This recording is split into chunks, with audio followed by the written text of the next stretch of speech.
सभी को नमस्कार। आप सभी का शक्ति क्लासेस में हार्दिक स्वागत है। तो बच्चों, शक्ति क्लासेस का एक टेलीग्राम चैनल भी है जिसका लिंक हमने डिस्क्रिप्शन में डाल रखा है।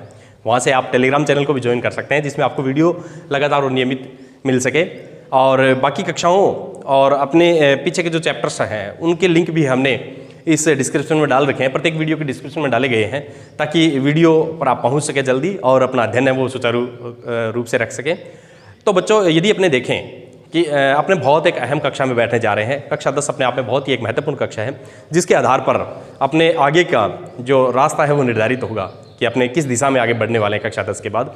तो कक्षा 10 है वो यूँ कहें कि अपना मुख्य लक्ष्य निर्धारित करने वाली कक्षा है। तो आप बच्चे इसमें विशेष तौर से ये ध्यान रखें कि कक्षा 10 के लिए भी अपना एक बहुत अच्छा लक्ष्य निर्धारित किया होना चाहिए और उसमें कोई बदलाव संभव नहीं होना चाहिए। क्योंकि लक्ष्य जब ठोस होगा और एक फिक्स लक्ष्य होगा कि मेरे को इतने प्रतिशत अंक लेके आने ही है, तो अपनी मेहनत है वो अपने को कुछ विशेष करनी पड़ेगी और अपने को कुछ रास्ते हैं वो भी विशेष देखने पड़ेंगे। क्योंकि सिर्फ लक्ष्य में कभी बदलाव नहीं होता, लक्ष्य को एक बार निर्धारित करना होता है और एक अच्छा लक्ष्य होना चाहिए कि जैसे गणित में 100 में से 100 लेके आने हैं। तो फिर देखिए कि आपकी मेहनत है वो कैसे आपको करनी है, कैसे आगे बढ़ना है। एक राजा था जो किसी दूसरे देश पर आक्रमण करना चाहता था, तो उनको एक समुद्री रास्ते से जाना था। तो उन्होंने क्या किया, अपनी जहाज़ में, समुद्री जहाज़ होती है उसमें गोले बारूद भरे, सेना को बिठाया और लेकर के चल पड़े।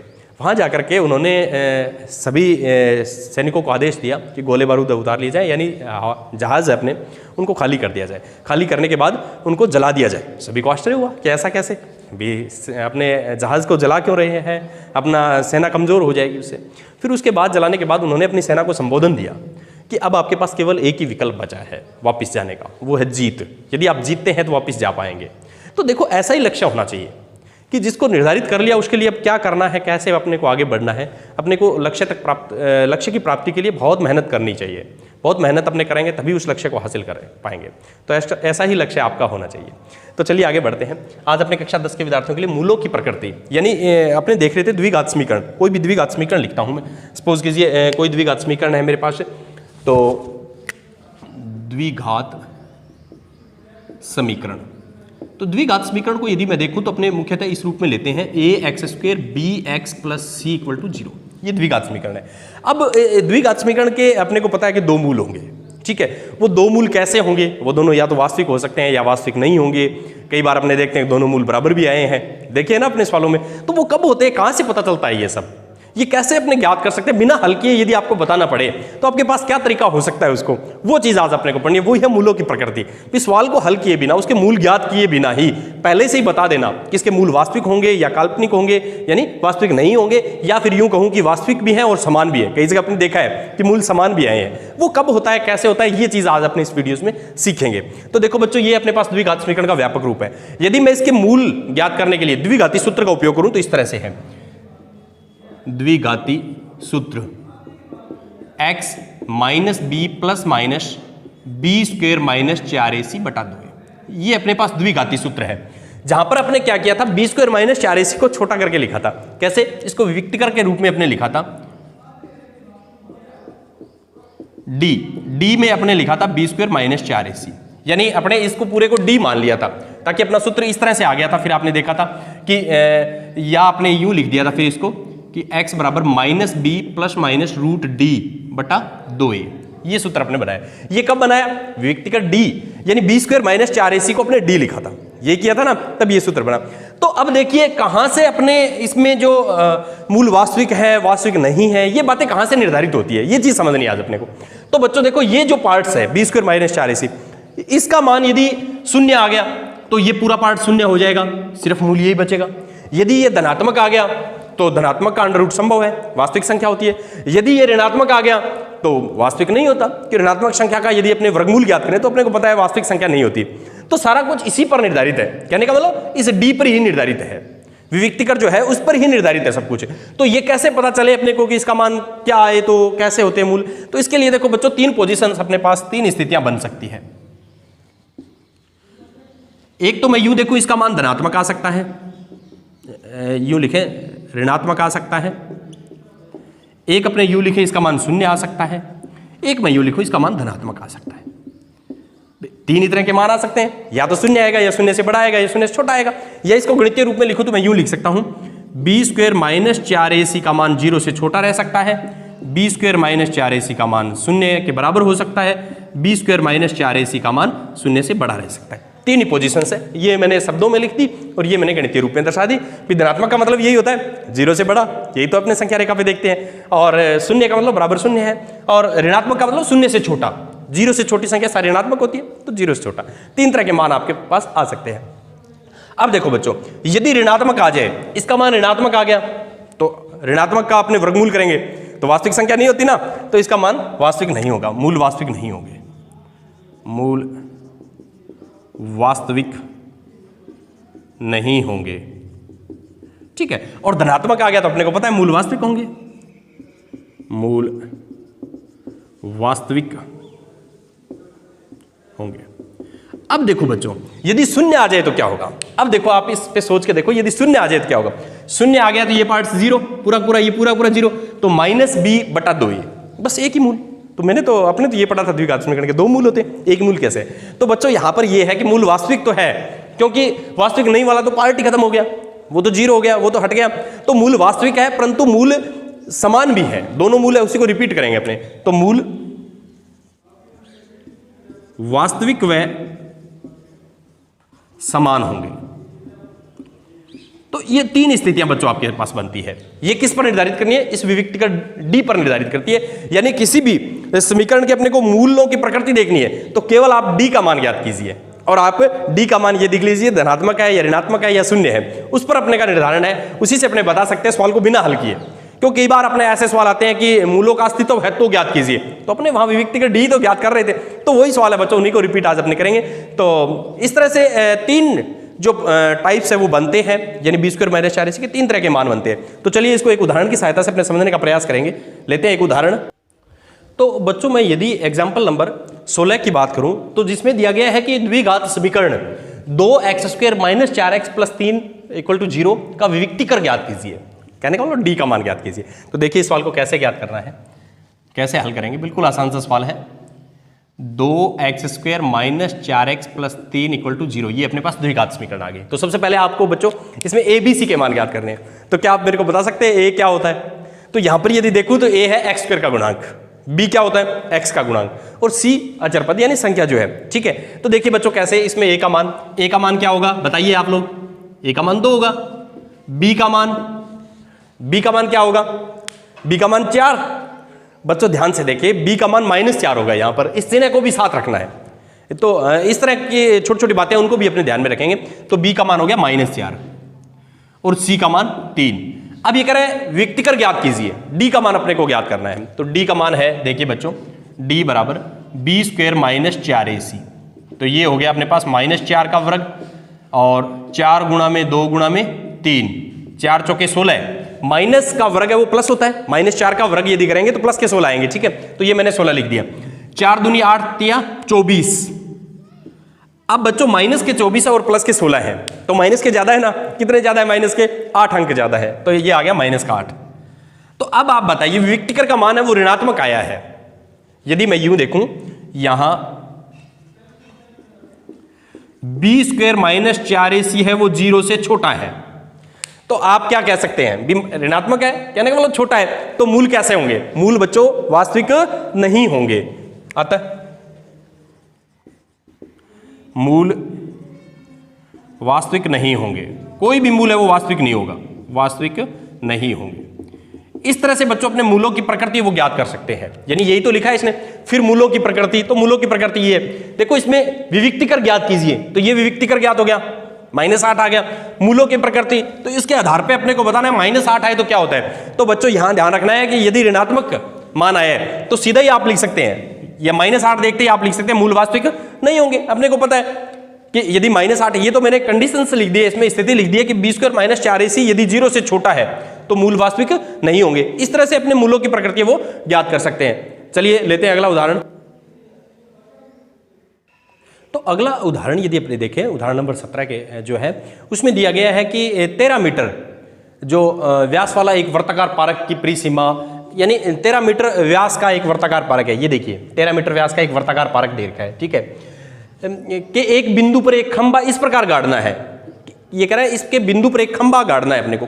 क्या पोजीशन होनी चाहिए, इस प्रकार के व्यास के दोनों अंत बिंदुओं से बने फाटकों ए और बी, ये दो फाटक हैं ए और बी, इनसे दूरियों का जो अंतर है वो 7 मीटर हो। यानी एक खंभा इसके ऊपर ऐसा लगाना है जो दोनों का जो ये दूरी और ये दूरी है, यानी ये बिंदु है, ये मैंने लगाया यहाँ पर, इसको आगे पीछे आप खिसका सकते हैं, इस तरह से इसको सेट करना है कि ये दूरी और ये दूरी है, इसका जो अंतर है वो 7 मीटर रहे। क्या ऐसा करना संभव है? क्या ऐसा हो सकता है? क्या ये अपने को चेक करना है। तो चलिए इसके लिए शुरू करते हैं। सबसे पहले मान लीजिए मैं इसको जो बिंदु लगाया उसको पी बिंदु मान लेता हूँ कि पी बिंदु ऐसा हो सकता है क्या जिसकी पोजीशंस क्या रहेगी कि इन दोनों का अंतर है वो 7 मीटर रहे। तो मान लेते हैं अपने ये जो AP है इसको x मान लिया, ये अपने पास कुछ है ही नहीं और, तो इसको मैं x मान लूँ तो 7 मीटर का अंतर रखना है। तो या तो ये 7 बड़ी होगी या छोटी होगी, कुछ भी मान सकते हैं। तो सपोज कीजिए 7 मीटर का अंतर है तो ये 7 बड़ी है, तो ये x + 7 होगी। अब यदि बच्चों मैं इसमें देखूं तो मेरे को पता है ये कोण है वो समकोण है। क्यों है समकोण? कैसे कह सकते हैं इसको समकोण? तो बच्चों यहां पर एक बात आपको ये ध्यान रखनी है, ये अर्धवर्त, ये व्यास दिया हुआ है, व्यास के द्वारा जो परिधि पर अंतरित कोण है वो हमेशा समकोण होता है, 90 डिग्री का होता है। तो ये कोण 90 डिग्री होगा। तो ये अपने पास एक समकोण त्रिभुज बन गया है। समकोण त्रिभुज में कौन सी प्रमेय लगती है? कहने का मतलब इसकी तीनों भुजाओं में संबंध होता है, वो अपने पाइथागोरस प्रमेय के नाम से जानते हैं। तो वो लगा करके अपने इसमें देखेंगे द्विघात समीकरण बनेगी, फिर अपने देखेंगे कि द्विघात समीकरण के मूलों का अस्तित्व है या नहीं है। ये मुख्य सवाल है। तो चलिए माना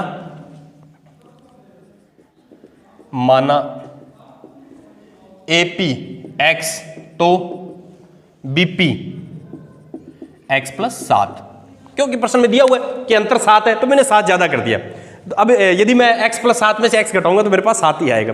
तो ये मैंने मान लिए दोनों, ठीक है। और ये इसमें कर्ण जो दे ही रखा है अपने 13 मीटर। अब अपने ये देखते हैं कि कोण P है वो समकोण होगा। कैसे?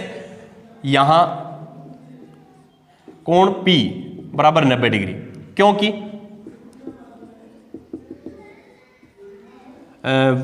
व्यास द्वारा परिधि पर अंतरित कोण समकोण होता है। ये लो बच्चों, समकोण होता है, समकोण होता है। यदि ये समकोण है तो फिर समकोण त्रिभुज में पाइथागोरस प्रमेय लगेगी। कौन सा समकोण त्रिभुज? APB समकोण त्रिभुज, APB में पाइथागोरस प्रमेय से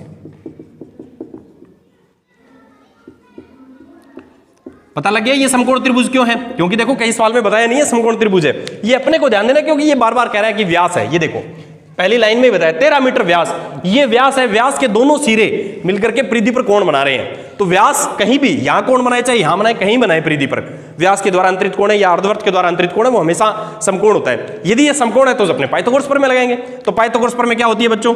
कर्ण स्क्वायर बराबर आधार स्क्वायर प्लस लंब स्क्वायर, यही होती है। तो अब देखिए कर्ण समकोण के सामने की भुजा 13 का वर्ग, ये हो गई x का वर्ग और ये हो गया x + 7 का वर्ग। ये देखो बच्चों कर्ण 13 रख दिया मैंने, ये है, और आधार इसको मान लिया और ये लंब हो गया। तो ये देखिए मान रख दिया। अब इसको हल कर लेते हैं। 13 का वर्ग 169, ये हो गया x स्क्वायर, इसको a + b के होल स्क्वायर के सूत्र से खोलेंगे बच्चों। ये हो गया a² + 2ab + b स्क्वायर। ये देखो बच्चों a + b के होल स्क्वायर का सर्वसमीका आपने देखी थी, a² + 2ab + b स्क्वायर, तो वही मैंने लगाया a² + 2ab + b स्क्वायर। इसको हल कर लेंगे तो 169 x² और x² 2x² हो गए हैं। ये देखो ये हो गए 14x + 49। अब देखो बच्चों अपने को पता है द्विघात समीकरण है, उसके बराबर में यदि देखें तो शून्य होता है, तो इसको उठा करके मैं दाईं तरफ ले जाता हूं। तो ये हो गया बच्चों 2x² 14x 49 - 169 बराबर 0। तो यदि मैं इसको देखूं बच्चों तो ये बन गया मेरे पास 2x² 14x, अब देखो माइनस के 149 है और प्लस के माइनस के 169 है और प्लस के 49 है, तो ये हो गया माइनस के 120 बराबर 0। इसमें से घटा दिया मैंने, ठीक है, ये 120। अब देखो बच्चों एक नई बात आपको कि इस द्विघात समीकरण में 2 है वो कॉमन आ रहा है, वो बेनिष्ठ निकल रहा है, तो निकाल देना चाहिए। क्यों? क्योंकि उसमें गणनाएं अपने आसान हो जाती है, मूल वही रहेंगे, ठीक है। तो मैं इसमें से 2 बेनिष्ठ निकाल देता हूं। x² + 7x - 60 बराबर 0। इस 2 को मैं पीछे छोड़ दूंगा। क्यों छोड़ दूंगा पीछे? क्या रीजन है? क्योंकि ये 2 गुणा में है, उधर जाएगा 0 के भाग में, 0 के भाग में कोई संख्या जाए वो 0 हो जाती है। तो अब देखो अपने पास ये द्विघात समीकरण बन गई है, ठीक है। अब अपने ये क्या कहा, क्या ऐसा संभव है, संभव कब होगा, जब मूल वास्तविक होंगे। यहां पर मूलों की प्रकृति ही पूछी गई है आपसे, तो क्या ऐसा करना संभव है, तो अपने ये चेक करें कि इसके मूलों की प्रकृति कैसी है। तो चलिए मैं इसमें देखता हूं, मैं मूलों की प्रकृति चेक करनी है तो आगे उसको लेके चलूं यदि, तो देखो बच्चों मेरे पास हो गया a का मान 1, b का मान 7 और c का मान -60। तो अपने विविक्तिकर ज्ञात करेंगे। जब ऐसा आए कि मूलों के प्रकृति ज्ञात कीजिए या मूलों का अस्तित्व है या ऐसा करना संभव है, ये सब बातें मूलों की प्रकृति के बारे में ही कह रहा है, तो विविक्तिकर d ज्ञात कर लीजिए। इसमें b² - 4ac 7 का वर्ग 4 गुणा में 1 गुणा में -60 49 और ये हो गए प्लस के, देखो बच्चों 6 चौका 24, ये हो गए 289, ये आ गया बच्चों, ये अपने पास डी का मान आ गया। तो अब देखो डी का मान धनात्मक आया है, धनात्मक आया ना, तो मूल वास्तविक होंगे। कहने का मतलब ऐसा करना संभव है, तो मूल अतः वास्तविक है, तो आप लिख सकते हैं अतः मूल वास्तविक होंगे, या यूं कहूं या ऐसा करना संभव है। ये दोनों बातें लिख दी, ऐसा करना संभव है। ये देखो बच्चों, ठीक है, ये संभव कब है, जब मूल है वो अपने पास वास्तविक आएंगे। मूल वास्तविक कब आएंगे, जब ये धनात्मक होगा। तो अब अपने को इसके मूल है, अब देखिए आगे, यदि है तो दोनों फाटकों से कितनी दूरियों पर खंभा गाड़ना है। तो कहने का मतलब ये है कि दोनों फाटकों से, ये यहां से ये जो P है वो A और B से कितनी दूरी पर होगा, कहने का मतलब ये और ये ज्ञात करना है। तो x का मान ज्ञात करें मुख्यतः, तो चलिए बच्चों x का मान ज्ञात करते हैं अपने पास। तो ये हो गया द्विघाती सूत्र से यदि मैं देखूं तो x बराबर -b ± √d/2a, ठीक है। इसमें अपने मान रख देंगे। तो इसमें यदि मान रखूं बच्चों तो मेरे पास इस तरह से आ जाएगा -b, तो ये हो गया x बराबर, या मैं यूं लिख दूं, यहां कर लेता हूं, चलो x बराबर -b, b का मान है बच्चों 7 ± √d यानी 289, और ये हो गया बच्चों 2 गुणा में 1, ठीक है। अब यदि अपने देखें 279 का वर्गमूल, ठीक है, 279 का वर्गमूल अपने देखें तो बच्चों ऐसे ज्ञात करते हैं। देखिए वर्गमूल ज्ञात करना हो तो पीछे से जोड़े बनाते हैं छोटी कक्षा में। आप एक ऐसी संख्या उसको उसी से गुणा करें तो 2 या 2 से छोटी संख्या तो वो 1 होती है, तो ये इसका जोड़ और इसका घटाओ। अब इसके आगे एक ऐसी संख्या अपने को लगानी है कि उसको उसी से गुणा करें तो 189 हो जाए, तो ये हो जाएगा 7 लगाओ बच्चों, 7 7 49, 4 14 और 4 18। तो कहने का मतलब इसका वर्गमूल कितना आ गया बच्चों, 17 आ गया, 2 एकम 2। इस तरह से अपने वर्गमूल है वो ज्ञात कर सकते हैं। अपने जो सीख रखे हैं वर्गमूल ज्ञात करना छोटी कक्षाओं में, उसका सहारा लेते हुए अपने को आगे बढ़ना है। तो अब आगे यदि मैं देखूं तो एक बार प्लस का चिन्ह है और एक बार माइनस का चिन्ह है। x बराबर -7 -17/2, x बराबर 10/2 यानी 5, और ये हो गया -24/2, 17 और 7 24, 24/2 यानी -12। तो देखो बच्चों दूरी कभी माइनस में नहीं हो सकती, ठीक है, ये संभव नहीं है अपने लिए। तो अपने ये रखेंगे, अतः AP बराबर x और BP बराबर x का मान आ गया मेरे पास 5, तो ये हो गया 5 + 7 12 मीटर, और ये हो गया 5 मीटर, ठीक है। और यहाँ पर अपने लिख देंगे दूरी ऋणात्मक नहीं हो सकती, तो ये अस्वीकार है अपने लिए, ठीक है। तो अपने जो दोनों फाटकों से दूरी आ गई है और बी की वो कितनी आ गई है, 5 मीटर आ गई और 12 मीटर आ गई। तो इस तरह से यदि आपसे पूछा जाए, सवाल को हल करने से पहले यदि पूछ ले कि ऐसा करना संभव है, मूलों की प्रकृति ज्ञात कीजिए, इस तरह के सवाल जब भी आते हैं तो बच्चों अपने विविक्तिकर ही ज्ञात करेंगे, ठीक है। चल लेते हैं अगला सवाल, उसके सारे आगे बढ़ते हैं। यदि मैं उदाहरण नंबर 18 की बात करूँ तो उसमें दिया गया है समीकरण 3x² - 2x + 1/3 बराबर 0 का विविक्तिकर ज्ञात कीजिए और फिर मूलों की प्रकृति ज्ञात कीजिए। तो देखो बच्चों इसमें कुछ वैसे नया नहीं है, पर आपको ये दिख रहा होगा कि बटा में 3 है, 1/3 है, इसको कैसे हल करेंगे। तो ये कोई ज़्यादा विशेष बात नहीं है, इसका छोटा सा तोड़ है वो मैं आपको बता देता हूँ। ये सवाल बिल्कुल आपके लिए आसान सा बन जाएगा। फिर 3x² - 2x + 1/3 बराबर 0, यदि ऐसा है तो देखो बच्चों आपने ये देख रखा है कि इसके बटा में 3 है, बस यही है और तो कुछ नया नहीं है। तो इसको अपने सेट कर सकते हैं कैसे, मैंने आपको बताया था कि किसी भी समीकरण को किसी एक संख्या से गुणा करने पर, पूरी समीकरण को एक संख्या से गुणा कर दो, उसके मान में कोई अंतर नहीं आएगा। दोनों तरफ कोई संख्या जोड़ दो तो भी, यानी दोनों तरफ समान संक्रिया अपने लगाएंगे तो उसमें मान में कोई अंतर नहीं आएगा। तो मैं इस पूरी समीकरण को 3 से गुणा कर देता हूं, क्योंकि यहां से जब गुणा में 3 लगेगा, 3 में 3 का भाग, ये कैंसिल हो जाएगा। तो समीकरण को 3 से गुणा करने पर, समीकरण को 3 से गुणा करने पर, ये देखो बच्चों, तो देखिए बच्चों 3 गुणा में 3x², ये लो आपकी आसानी के लिए, ये देखो हर स्टेप के आगे 3 गुणा में है, ये देखो यहां भी 3 गुणा में 3 गुणा में 3 गुणा में, हर जगह, क्योंकि पूरी समीकरण को किसी संख्या से गुणा करने पर उसके मान में कोई अंतर नहीं आता है। अब देखिए क्या होने वाला है, 3 से 3 कैंसिल, 3 3 9x², 3 दूनी 6x, ये 1 हो गया बच्चों यहाँ पर, और बराबर में 0, क्योंकि 3 का गुणा 0 से करेंगे 0 ही रहेगा ना, तो वो 0। अब देखो, अब आपको देखने में कैसी लग रही है, बिल्कुल होगी ना आसान। तो ये तरीका है। तो अब देखिए आगे ये क्या कह रहा है कि इसका विविक्तिकर ज्ञात कीजिए। तो विविक्तिकर के लिए ABC का मान ज्ञात कर लेते हैं। A का मान 9, B का मान -6, C का मान 1। तो विविक्तिकर D होता है B² - 4AC, यानी -6 का वर्ग, 4 गुणा में 9 गुणा में 1, 36 - 36 बराबर 0। ये लो, इसने कहा विविक्तिकर ज्ञात कीजिए, अपने कर दिया, यहां तक हो गया। फिर मूलों की प्रकृति ज्ञात कीजिए। तो देखो बच्चों, यदि इसका मान 0 आ गया, यदि विविक्तिकर का मान 0 आ गया, तो मूलों की प्रकृति क्या होगी। तो अपने देखा था वहां पर 3 तरह के मान थे, या तो धनात्मक होगा, या ऋणात्मक होगा, या 0 होगा। तो यहां पर 0 आया है, तो आप बता सकते हैं मूलों की प्रकृति क्या होगी। मूल वास्तविक व समान होंगे। मूल वास्तविक कब नहीं होते, जब ऋणात्मक होता है। धनात्मक होता है तो मूल वास्तविक है, और 0 है तो मूल वास्तविक भी है और समान है। तो आप लिख देंगे अतः मूल वास्तविक व समान होंगे। ये लो बच्चों, ठीक है, हो गया। यदि वे वास्तविक है, हाँ बिल्कुल वास्तविक है, तो उन्हें ज्ञात कीजिए। ये कह रहा है उनको ज्ञात भी करना है, तो द्विघाती सूत्र लगा देते हैं। फिर तो द्विघाती सूत्र से, द्विघाती सूत्र से x बराबर -b + -√d बटा 2a। -b का मान है बच्चों यहाँ पर मेरे पास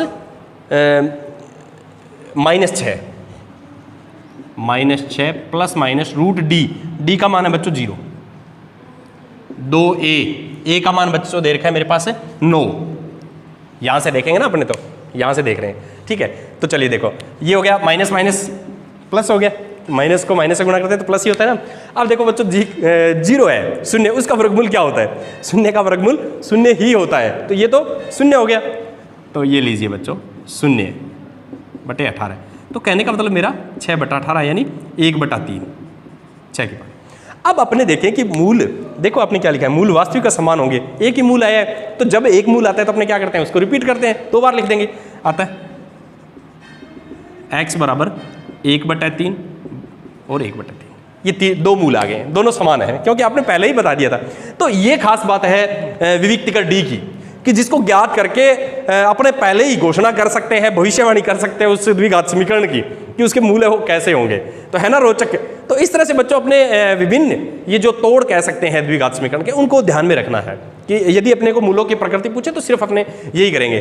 तो मेरा विश्वास है आपको समझ में आया होगा। इसको बिल्कुल सुंदर साफ ढंग से अपने होमवर्क के रूप में तैयार करेंगे अपने नोट्स में, और मिलते हैं अगले वीडियो में। तब तक के लिए धन्यवाद।